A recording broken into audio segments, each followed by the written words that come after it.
Hi, greetings. This is Eric again. So we're continuing with the second part of the archaeology series on the pillar of evidence of the Bible, seven pillars. This one being archaeology and ancient documents cross-referenced. So let's break into it. So we have some interesting findings. Two in particular I want to talk about.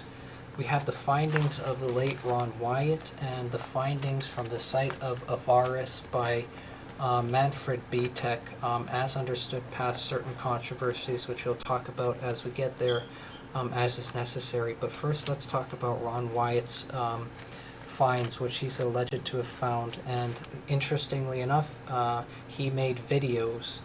For example, dives he made into the Red Sea, and at various places, videos of places he went through pertaining to areas of the Bible. So who's Ron Wyatt? He lived from June 2nd, 1933 to August 4th, 1999. He's famed for his findings of many of the significant biblical pieces and places which he found by cross-referencing the Bible with the works of the ancient Jewish historian Flavius Josephus and other documents by early Christian writers, and by prayer, to be led to these things, looking for evidence to validate the Bible, to see the evidence of what he believed as a Christian. He's credited by many as finding some of these major finds: the remains of Noah's Ark, from, as mentioned in Genesis 6 to 8, the location of the Red Sea crossing, Exodus 14, the remains of Sodom and Gomorrah, Genesis 18:19, Mount Sinai, Exodus 19, chariot wheels of Pharaoh's army at the bottom of the Red Sea, Exodus 14, a pillar near the Red Sea whereupon the name of God of Abraham, Isaac, Jacob, Yud-Heh-Vav-Heh was inscribed, which was mentioned in Isaiah 19. So it's pretty powerful findings that he's reported to have found if we briefly summarize them. Now, I have at length some more notes about his finding. It might be in this notebook, it might be in another. Let me just take a quick look if I can find it. If not, I'll just leave it as notes. But really, the interesting thing about Ron White's findings, to me, the most interesting, some of them would be the ones in the region of Sodom and Gomorrah, and also I thought the findings of the chariot wheels at the bottom of the Red Sea were extremely compelling, because they're dated to the same, because basically there were various methods of doing chariot wheels in Egypt, and if we follow the dating of this same method, as reported by sites such as Bible and Spade or various others, we find it matches the exact timeline we would expect, and that's fantastic, actually. Maybe it's in this notebook here. So I really was hoping to give you some more on Ron White's finds, because I do have some more notes on them that are more detailed, where I kind of copied some of the quotations from the video, but it should suffice to say there is a video you can watch on YouTube, and you can watch Ron Wyatt's findings. It's something named like the findings of Ron Wyatt, amazing biblical evidence, or something to that effect. You can YouTube search this, and you can watch the videos for yourself. Yeah, I'm having trouble finding the exact notes, but to give you, for example, of some of the kind of things he found that was just so phenomenal to me, just so noteworthy. For example, he went to the region of Sodom and Gomorrah, where the ancient site reported to be, and he found, so it's reported that God rained down in the Bible fire and sulfur from heaven, from Yud-Heh-Vav-Heh, rained down upon the city of Sodom and Gomorrah, and we find basically sulfur in the area in the form of, like, there's these little golf ball sized craters all over the whole site. And it's actually mentioning, the report is these fiery balls of sulfur raining from God, and you go there and you find these little micro craters that are golf ball sized, and in them they were able to find sulfur that is incredibly pure. They had it tested in a lab. It's about 98% purity, which is not normal. Some of the purest, really the next closest thing is what we come out of volcanic sites, which is only approaching 40% some odd sulfur content. But this was 98% pure sulfur. In other words, this is really heavenly sulfur. Finding at the site, very phenomenal. The chariot wheels at the bottom of the Red Sea, exactly where Pharaoh's army is alleged to have been crushed under the Red Sea by the miraculous working of God. Phenomenal. You can watch the video. I'll probably be able to put a link if I edit the video. Fascinating stuff. So what other types of findings do we have? So we have this site which pertains to, in the time of the Bible, in the book of Genesis, we have Joseph, the son of Jacob, who's sold into slavery by his brothers, who are really jealous about him. They sell him into Egypt. He rises to be in Egypt to be the second in command to none other than Pharaoh himself. And it's just a phenomenal story, and it's on such a level that a lot of the events around that, around the patriarchs, just are on a level you'd expect to find evidence. At any rate, Joseph and Jacob and the patriarchs of Israel are reported in the Bible of settling in the region of Goshen. So we can look at Avaris, which is essentially in the region of Goshen, and in the area basically of Ramses is mentioned in the Bible. Well, we can dig under there and we get into this site called Avaris, and we do start finding tremendous evidence for them. So you can hear a lot of that evidence from this video here, Patterns of Evidence Exodus by Tim Mahoney. I highly recommend buying it and watching it. It will give you some of these details. So I'm not going to be able to give them all in perfect detail. It'll take up too much time. But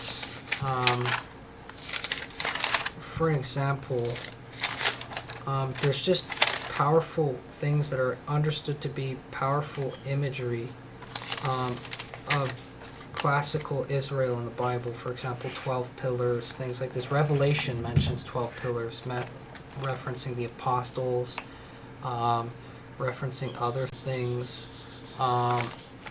Well, in the site of Avaris, which is a modern-day Tel Adaba, in Egypt's delta, slightly below the sector of Ramses in terms of the archaeological strata, which is the area mentioned by the Bible where the patriarchs were. Is suggested by the ancient Egyptian historian Manetho to be the city where a group of Semites were that were led by a man named Moses, and Moses being the man of the Bible who led the Exodus. We really want to consider these things. So we definitely have some skepticism when we get in here. There's a controversy to deal with. So the Bible mentions this place Ramses. It says in the time of the Exodus, just before it, it says the slaves of Israel, when they were slaves to Egypt, were building up the cities of Pithom and Ramses.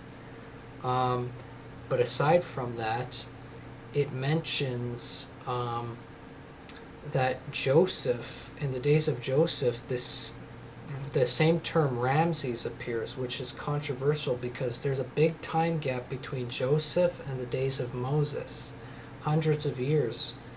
And the problem is, if we take this to be the great architect king of Egypt, Ramses the Great, as it were, we end up hitting problems of dating here. Moreover, a lot of biblical chronology makes it more unlikely that this is really talking about the times of Ramses for these biblical characters where people are trying to slot them into this, because in the book of First Kings, I think chapter 6, it mentions that the exodus of Israel took place 480 years before the building of the temple by Solomon, which was in about 960 BC or around there. So if I then calculate backwards from 480 years back from the building of the temple, which we know to be 960 or so, I'm already, as far as I know, I'm before the time of King Ramses the Great.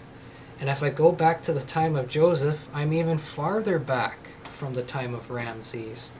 And now I have big problems that how come the Bible mentions Ramses there? So the general census of the faith community and how it reconciles this is, which makes a lot of sense, is that the scribes modernized the names as the names of the area changed. So for example, the ancient city of Laish they called Dan when the tribe of Dan took over, to keep the text relevant, in the same way that where I'd find modern New York or Toronto, going back way ancient times to the earliest Aboriginal times, maybe, and who knows how long people dwelled there, the names would have been different, right? Names change over time, so it makes sense the scribes kept names that were relevant to the people reading their textual tradition in the later eras. It doesn't mean that they were saying this was related to the time of King Ramses, but more the place, that same city area.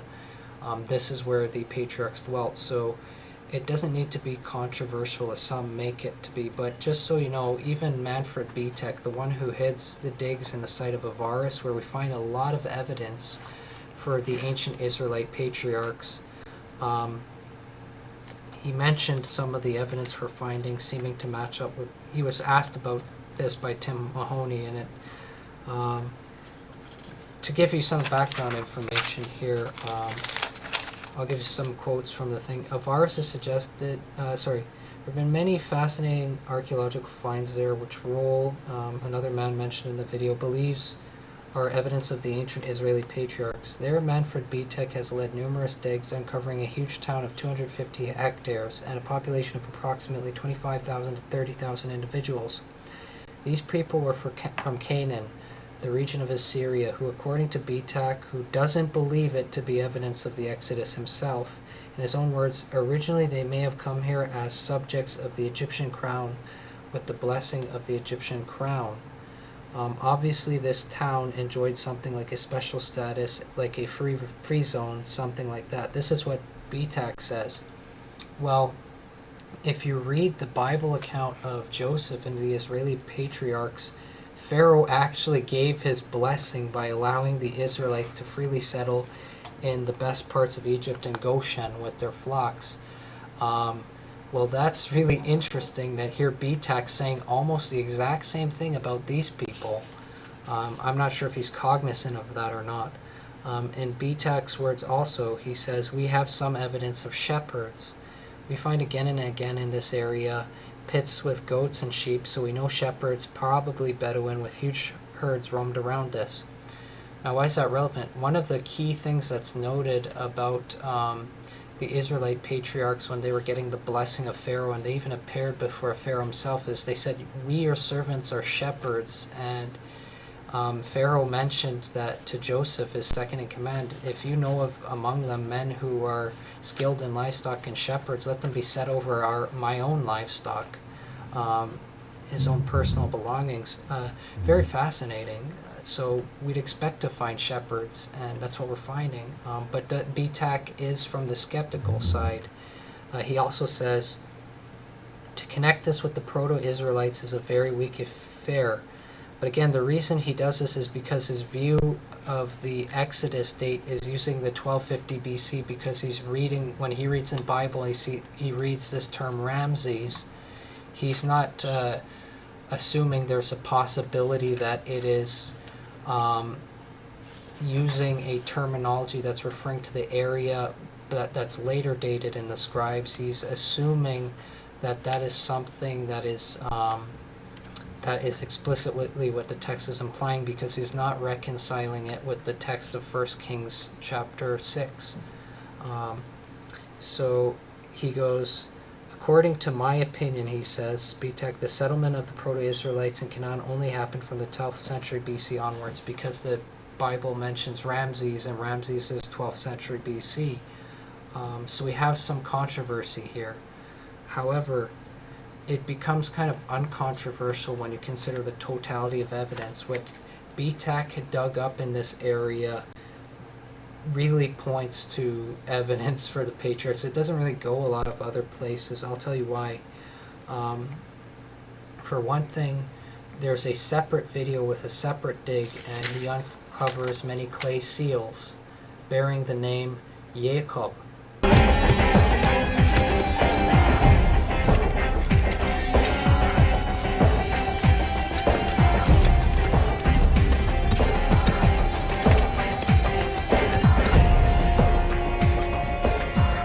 Incredibly, the tiny seal was found, precisely at the archaeological layer we anticipated. In fact, Professor Manfred Bitak found no less than 9 seals worn by Joseph's court officials. Inscribed right on them is the Hebrew name Yaakov, Joseph's father. It's very strange that we found 9 seals with the name Jacob here.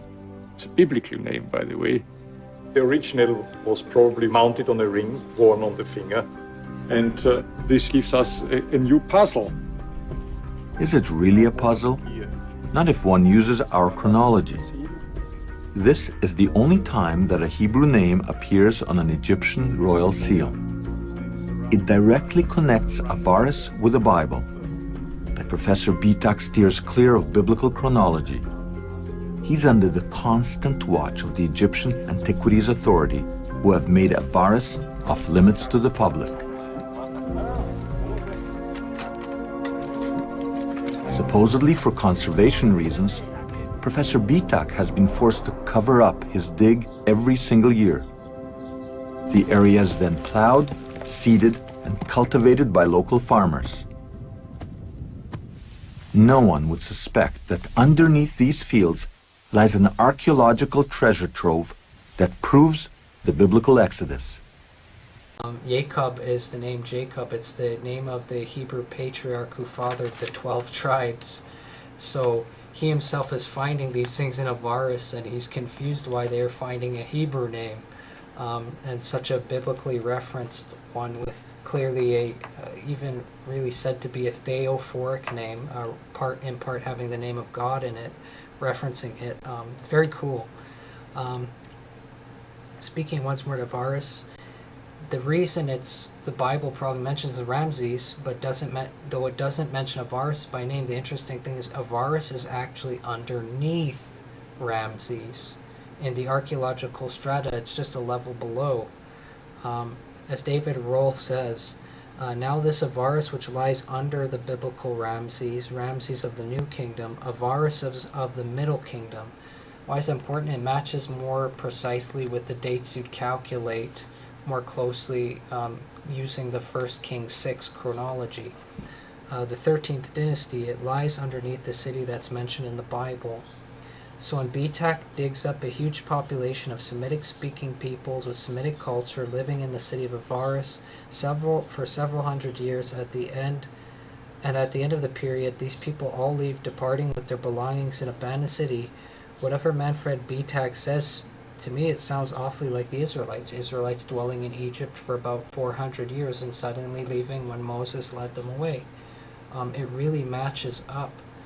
And we're finding Hebrew names. Very cool.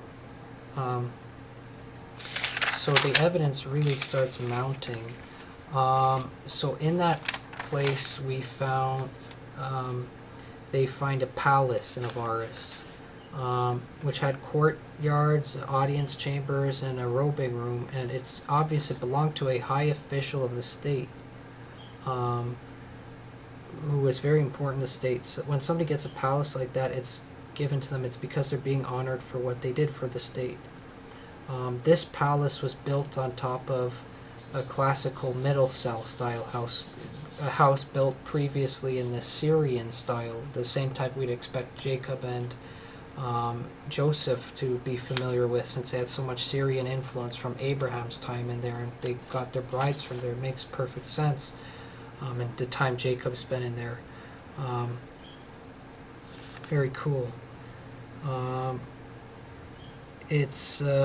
So we have this housing style appearing there. The middle style house is from North Syria, but it's in Egypt.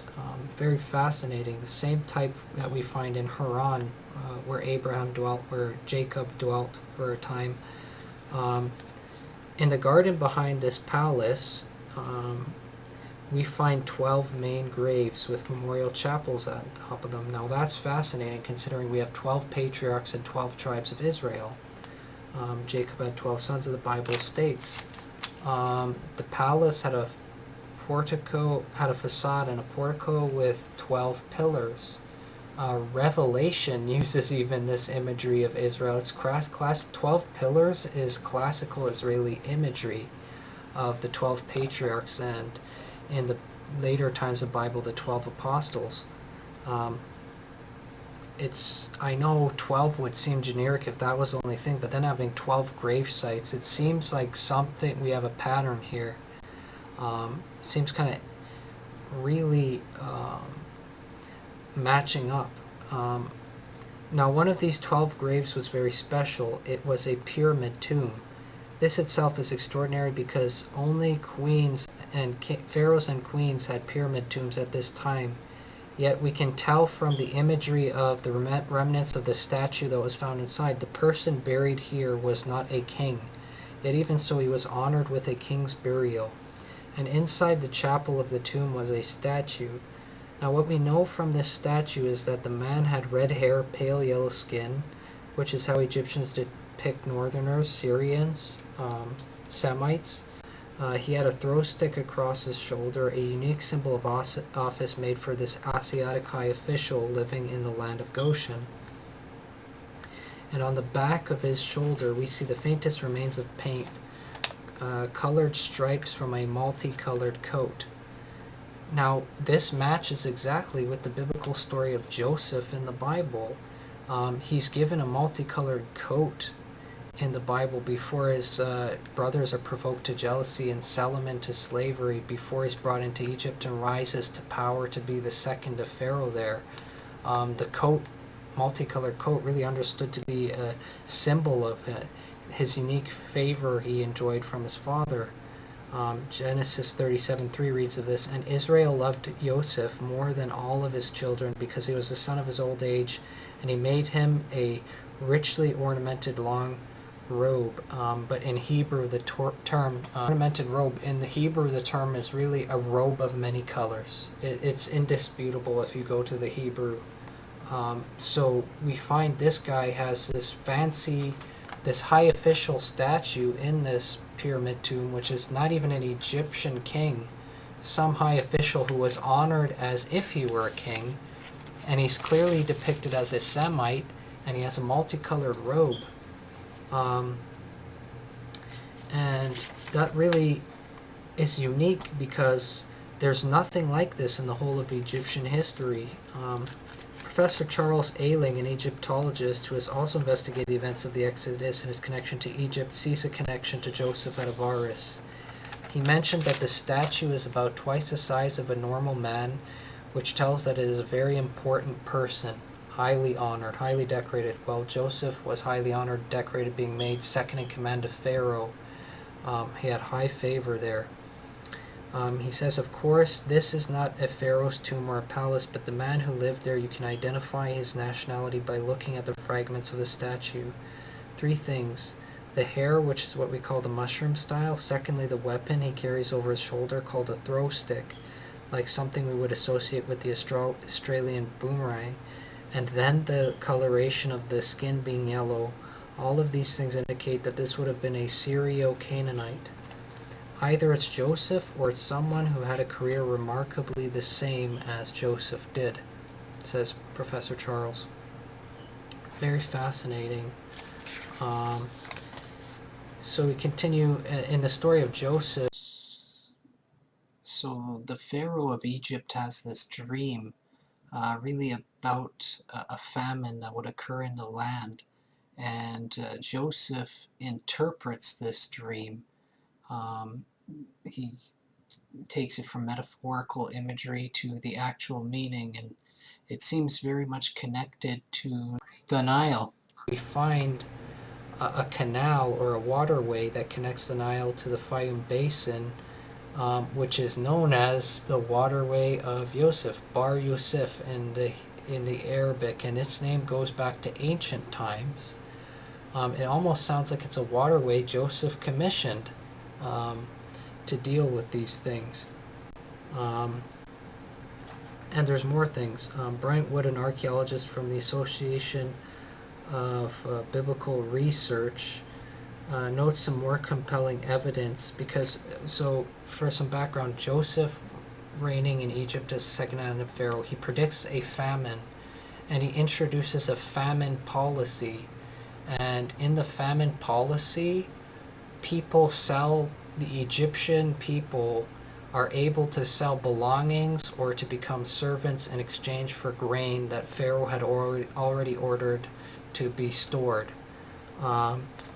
And when we look at so Bryant Wood proclaims, when we look at Egyptian history, we notice something very significant happened at this exact time.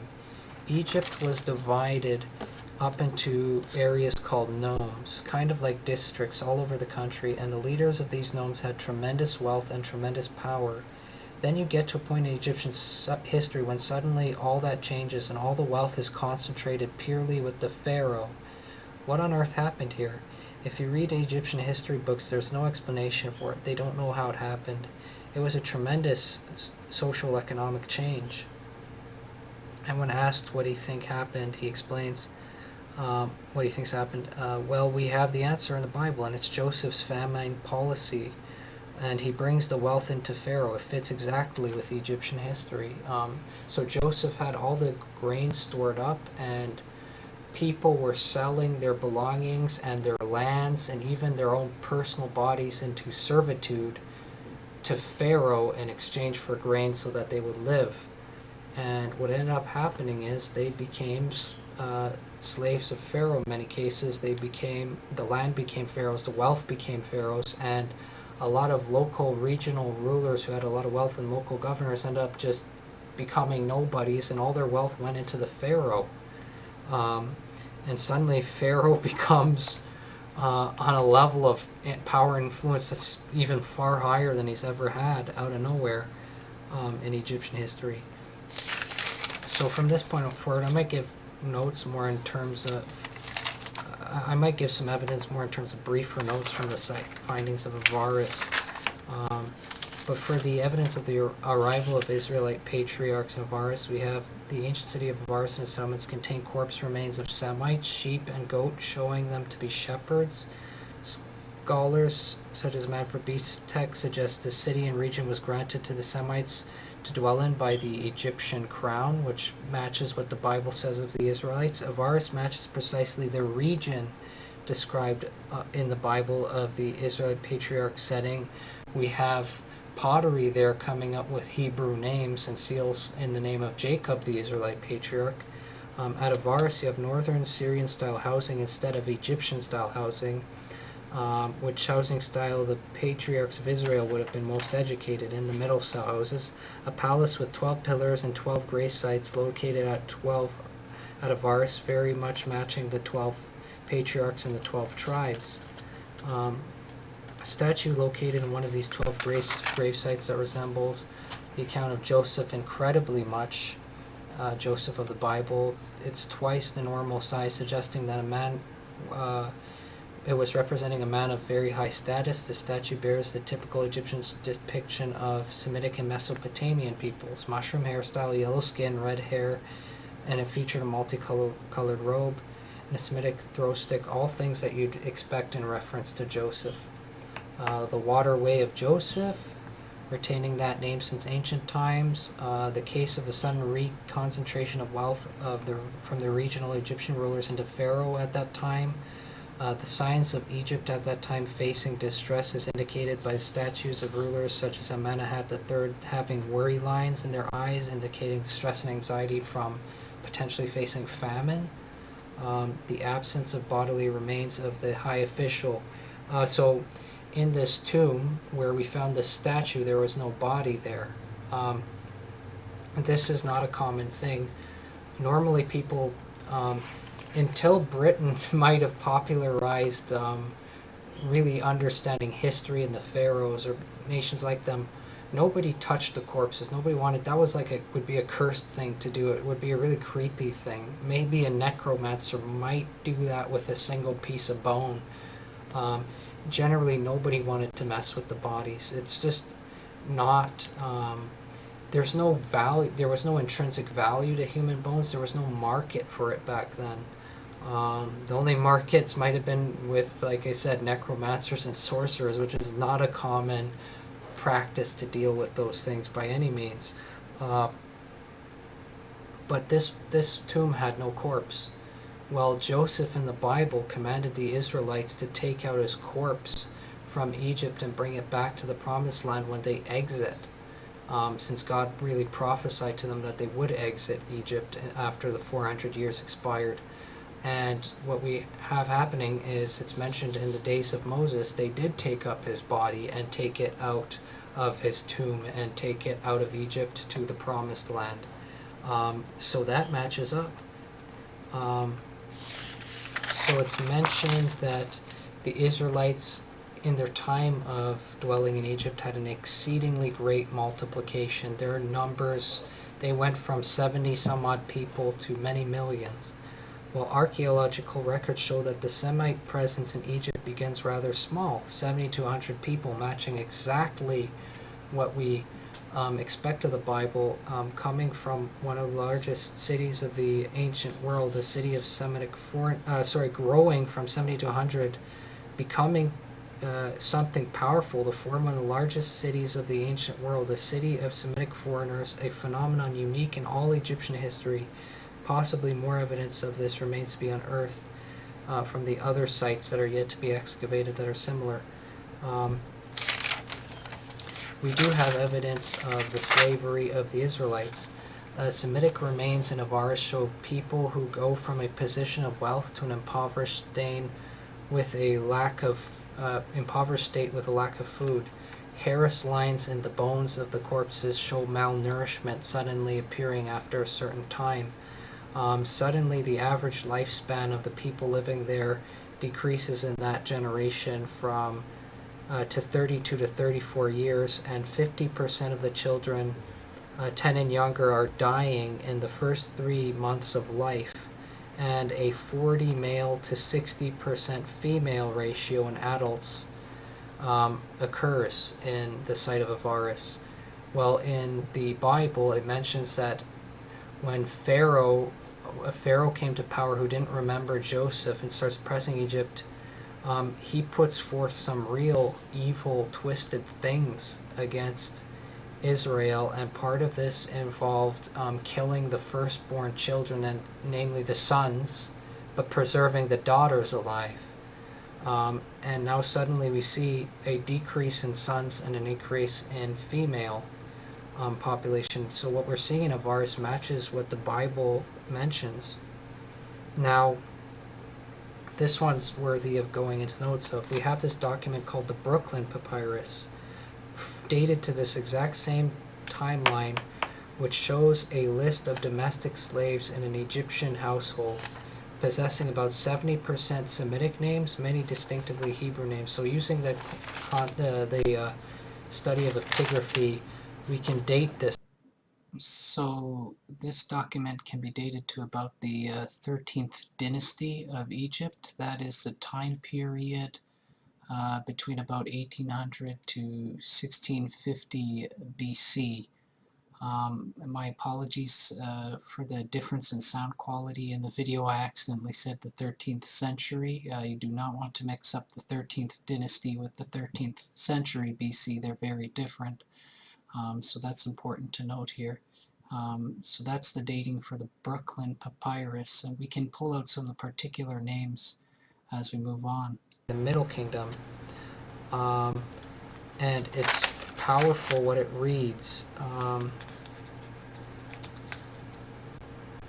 So this document called the Brooklyn Papyrus is actually this. It contains this list of domestic servants. We have maybe 100 people, up to 100 people listed as slaves in Egypt, and when we look at these names, 70% of them are Semitic names again, and if you can literally pick off Israelite Hebrew names from the list. It mentions in the ancient Egyptian script, for example, Menachem, Issachar, Asher, the names of 2 of the tribes of Israel, Shifra, which is also the names of one of the Hebrew midwives in the Exodus story, a name that appears in this document. These are Hebrew Israelite slaves, and they're in a document, a papyrus from the 13th century, not from the 19th century of Ramses' time. That's real evidence for the time when the Israelites were in Egypt as slaves. Because when you've got a text, as Roll states in the video, suddenly you've got history. Archaeology you have to interpret, but when you have a text, it's something very different.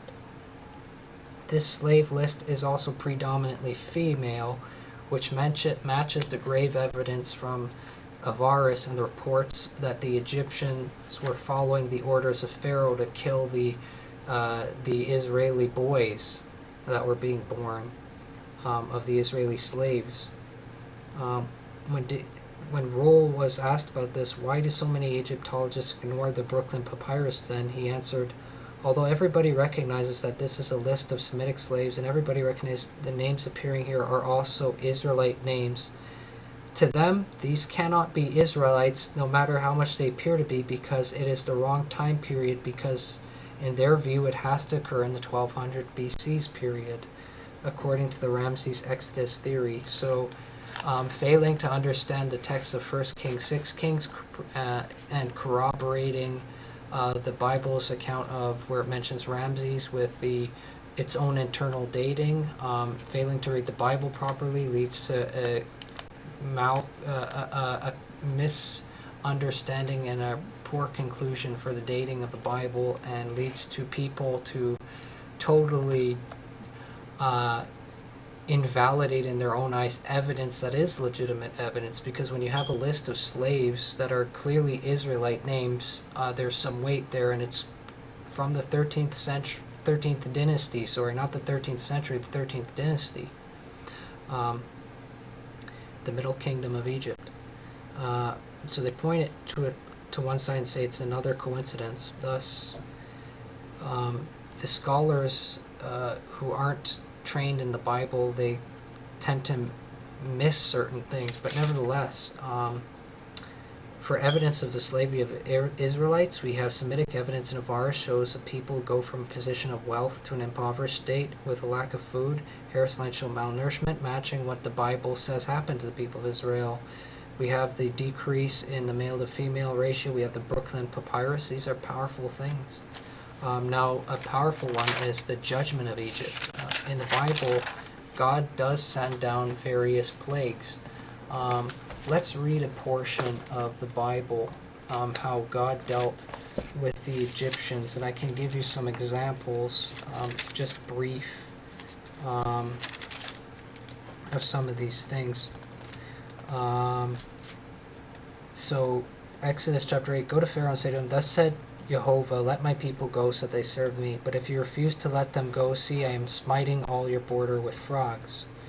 Goes, he smites them with frogs. And this was after other ones, the striking of the river, turning water to blood in Exodus 7. That's another important. Let me go back to Exodus 7.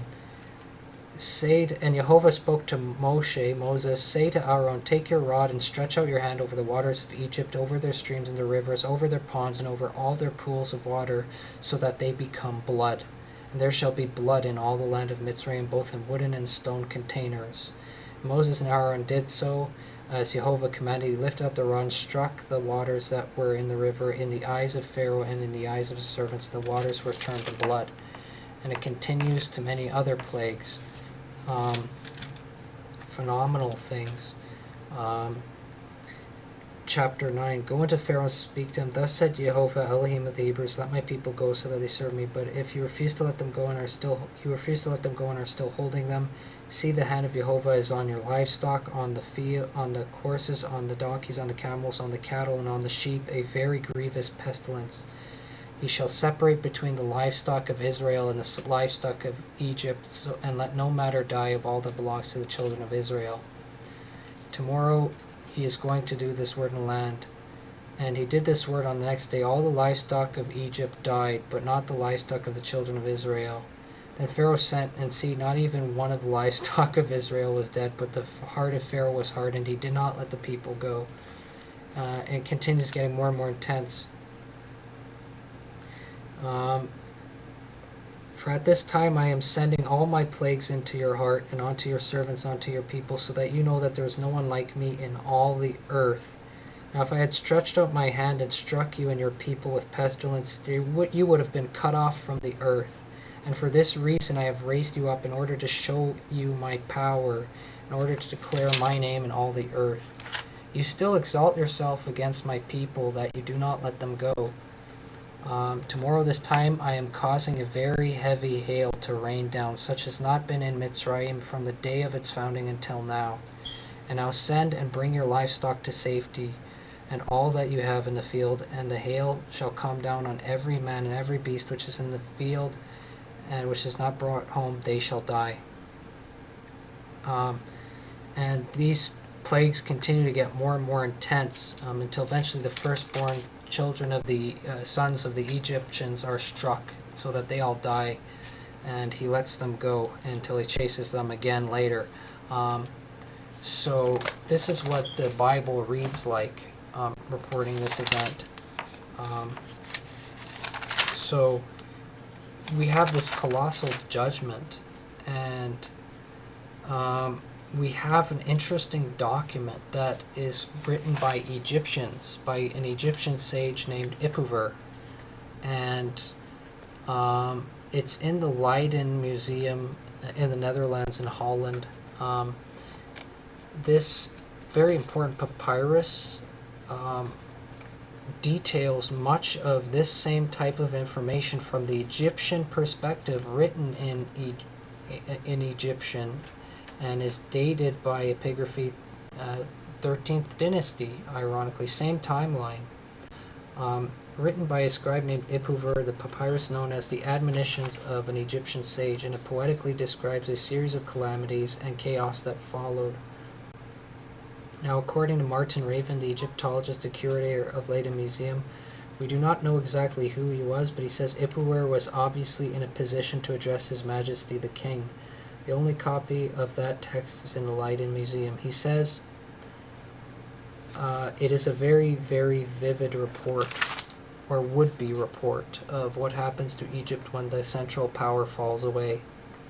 Naturally, many believe a collapse of power is exactly what would happen to Egypt due to the plagues of Exodus, the Exodus being unleashed, since it would be really just getting crushed as a nation by these plagues, and by the loss of its military forces later in the Red Sea chasing Moses. The papyrus, when read alongside the writing of Ipuwer, the papyrus, the writing of Ipuwer, when read side along the account of the Exodus, is very compelling.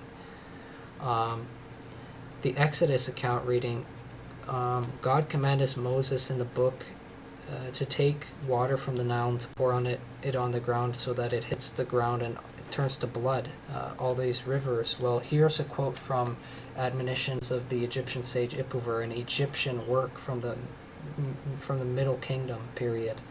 Behold, Egypt is fallen to the pouring of water, and he who poured water on the ground seizes the mighty in misery. Exodus reads, and all the water in the Nile turned into blood, and the fish of the Nile died, and the Nile reeked, and the Egyptians could not drink from the Nile. Ipuwer's quotation, the river is blood. If you drink it, you lose your humanity and thirst for water. Exodus quotation, all the livestock of the Egyptians died.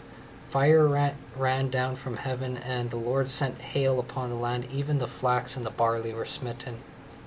Ipu verse, quote, "Gone is the barley of abundance. Food supplies are running short. The nobles hunger and suffer. Those who had shelter are in the dark of the storm." Exodus. At midnight the Lord struck down the firstborn in the land of Egypt, from the firstborn of Pharaoh sitting on his throne to the firstborn of the captive in the dungeon. Ipuver. Behold, plague sweeps the land. Blood is everywhere, with no shortage of the dead. He who buries his brother in the ground is everywhere. Woe is me for the grief of this time.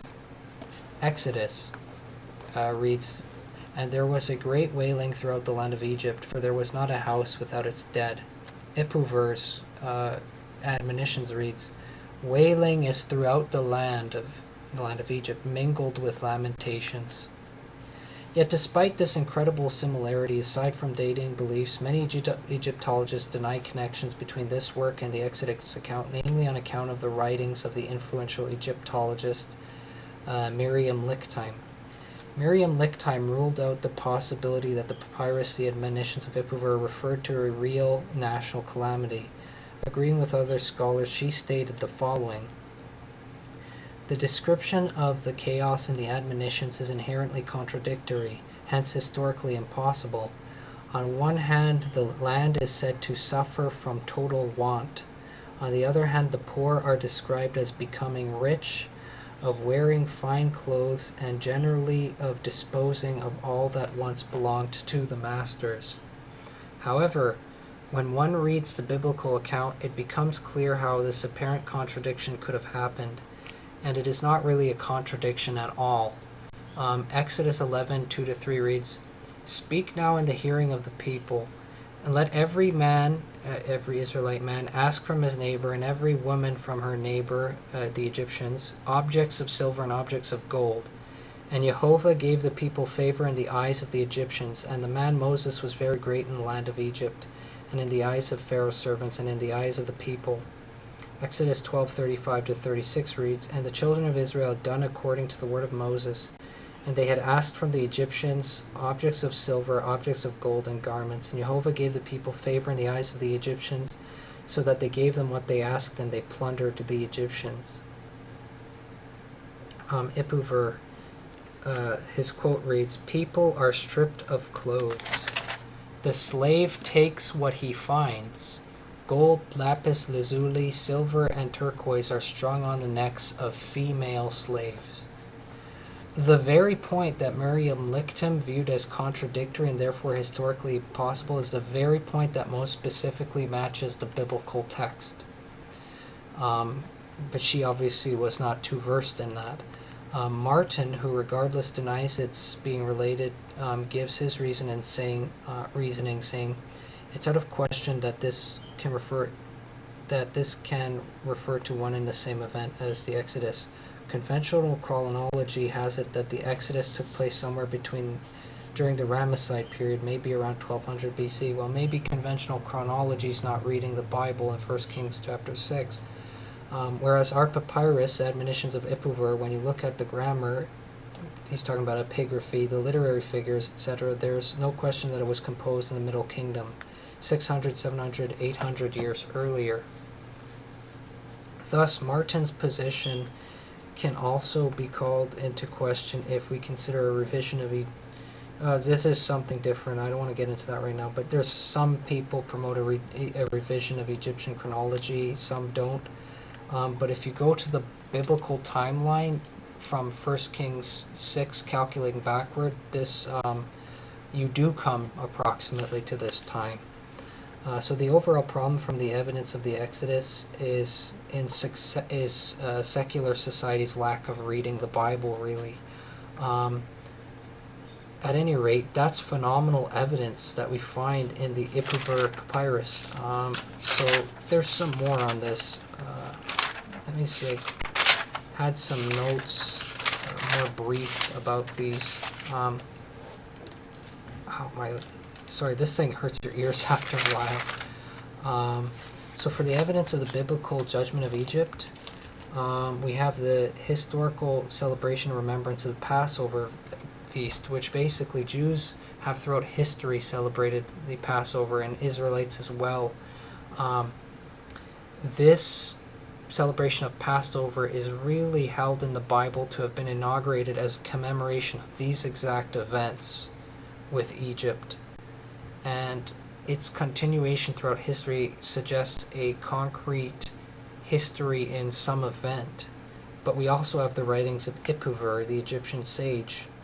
And we have actually one other thing. There's some other, if I remember, it was some stone type inscription detailing similar events. I'll have to dig that one up. But nevertheless, we do have evidence for the judgment of Egypt at the hands of God. So for the exodus of the Israelites, to summarize the evidence, we do see the sudden abandonment of the site of Avaris by the ancient Semites who dwelled there. We also see the sudden abandonment of the town of Kahun by the Semites, and signs that they left in a great hurry, and hints from the writings of the Egyptian priest Manetho suggesting a sudden loss of power of Egypt by some miraculous destruction of Egypt's military might by the hands of what it calls God in the singular instead of the plural. We have some evidences there. And now this event actually, with this report by Manetho, is very interesting. I'm not sure what debates might come as to the placement of time of the Hyksos. I think they may be a little bit early before the Exodus. Others might debate a later date. So you might have two views depending on how the dating is solidified. I think most of the scholars would probably put it before the timeline you calculate at any rate. But Manetho's report about these Semite invaders coming, enslaving Egypt, if this really did happen before this oppression of Israelites and the Exodus, then that could have been a provocation for Egypt sort of going downhill in its behavior. You get this attack from other completely unrelated Semites, maybe Syrians or like the people of the Ugaritic communities or something, some other Semitic community comes that maybe attacks Egypt and treats them harshly and enslaves them, or portions of them. Maybe that would be a provocation for Egypt copying that bad behavior, so to speak. However, then if it was possible for the Hyksos invasion to be placed after the Exodus, then it would make sense in the context of what you do to another is what's done to you, and God sort of bringing in a punishment. Well, you enslaved my people, now you're going to get to know what that feels like, and hopefully you'll learn the lesson and never do it again. So that is an interesting point. These invasions of Egypt by other Semitic groups, it's another fascinating thing to look into, and it could be considered very well a form of evidence in itself also. The next place where we look for evidence, well, we have the ancient site of Jericho as it was scoped out by people such as Kathleen Kenyon in archaeology, who sadly was also really swore to that same line of thinking, the Ramses Exodus theory. So at any rate, we find this ancient site matches the destruction reported in the Bible. So in the Bible, the priests circle Jericho, the ancient site of Jericho, and they blow their trumpets, and simultaneously, and it's like the walls of the city explode. But before they attacked Jericho,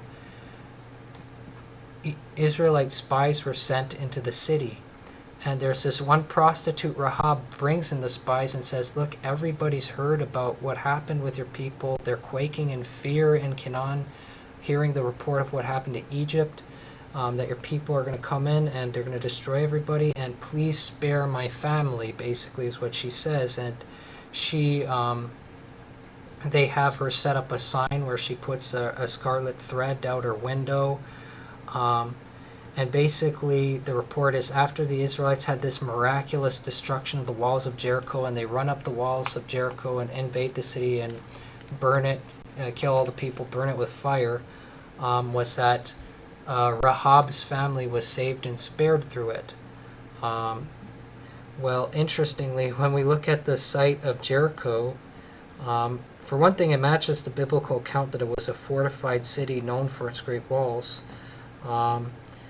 The destruction of the walls of Jericho prior to its burning corroborate the biblical account. The burning of Jericho corroborates the biblical account.